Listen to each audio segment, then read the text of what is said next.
a solid clean.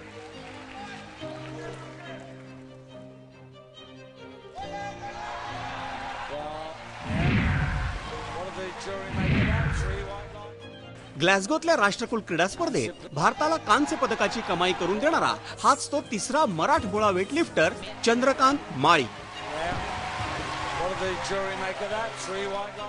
Ganesh माळी आणि ओंकार ओतारी या दोघांसारखाच चंद्रकांतही कुरुंदवाडच्या प्रदीप पाटलांच्या तालमीत घडलाय. पण तो मूळचा कोल्हापूर जिल्ह्यातल्या शिरोळ तालुक्यातल्या तेरवाड गावचा. तेरवाड हे अगदी छोटंसं गाव आहे. तेरवाडला खेटूनच असलेल्या शेताच्या मळ्यातलं हे घर आहे चंद्रकांत माळीचं. या घरात चंद्रकांत सोबत किती जण राहतात ठाऊक आहे? तब्बल 39 जण.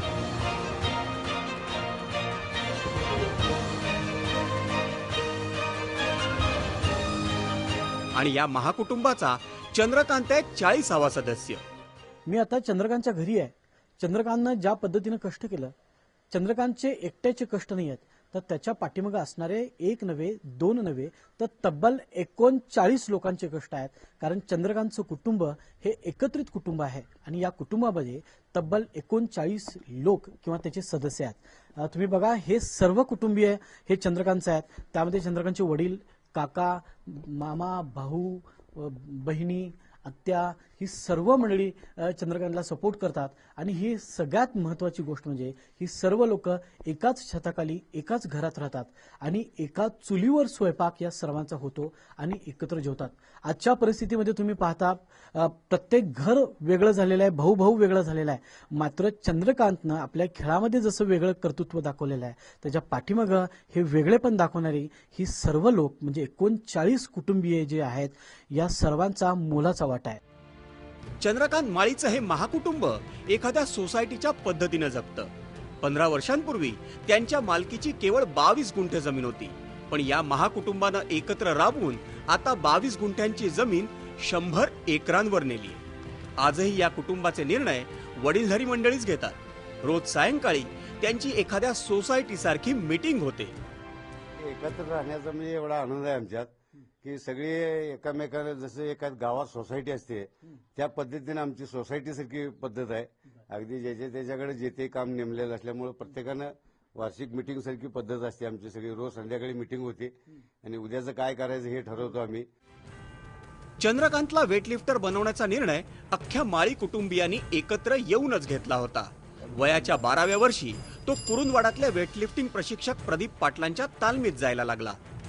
दररोज सकाळी सायकलीवर उठून पहाटे उठणार आणि तिथपर्यंत सायकलनं जाणार आणि परत लिफ्ट करून येऊन मग आणि जेवण करणार, परत शाळेला जाणार कुरुंदवाडला आणि परत संध्याकाळी येणार, दप्तर ठेवणार आणि परत प्रॅक्टिससाठी आणि कुरुंदवाडला जाणार आणि संध्याकाळी परत येणार. असं त्याचे रोज दिवसातनं 2-3 वेळा जाणे येणं सगळं रोजचं त्याचं हे होतं. आमचा हट होता, थांबायचं नाही, उठ जा असं त्याला हट करत होतो आम्ही. कधी कंटाळा करायला तर होऊ देत नव्हतो. मुलगा मोठमोठी वजनं उचलत होता, एखादा हाड मोडला असतो, पाय मोडला असतो, असं कधी भीती वाटली का की नको बाबा? भीती वाटत होती की आम्हासनी काय त्यातलं समजत नव्हतं. आमच्या लहान दिरांची आवड होती, तेवढी पूर्ण कर बाबा असं आम्ही त्याला म्हणतो. त्यांनीच घातले, आम्हासनी काय त्यातलं माहिती नव्हतं. सराव करताना काय पाठी लागायचं का, हे पाहिजे ते पाहिजे खायला वगैरे? सराव करताना काय मागे लागत नव्हते, पण आल्यानंतर ते दूध न पिता झोपत होते. त्यामुळे सगळे त्याला उठ पी झोप असं म्हणत होते, म्हणजे येऊन दमून झोपत होते ते. चंद्रकांतनं आजवर जिंकलेल्या बक्षिसांनी त्याचं घर कसं भरून गेलंय. पण मागच्या राष्ट्रकुल क्रीडा स्पर्धेत चंद्रकांतचं हुकलेलं पदक माळी कुटुंबियांना खूपच बोचलं होतं. त्यामुळे आधी लगीन राष्ट्रकुलचं आणि मगच तुझं असं त्याला बजावण्यात आलं होतं. त्यामुळे ह्या मुलाला सुद्धा असं ठरवलं की 3 वर्षापूर्वी कॉमनवेल्थमध्ये हुकला थोडक्यात. त्यामुळे त्याला सांगितलं होतं की आधी लग्न कोंडाण्याचे मग तुझं. त्याला ऑलिम्पिकमध्ये नंबर घेतल्याशिवाय तुझं लग्न करणार नाही असं त्याला सांगितलं होतं कुटुंबानं सगळ्या. म्हणून त्यानं ते पूर्ण केला आणि आता त्याच्या लग्नाची तयारी आम्ही करतोय. ग्लासगोत चंद्रकांत राष्ट्रकुल क्रीडा स्पर्धेच्या आव्हानाला सामोरा जात असताना अख्खं माळी कुटुंबीय टेलिव्हिजन संचाला खिळून बसलं होतं.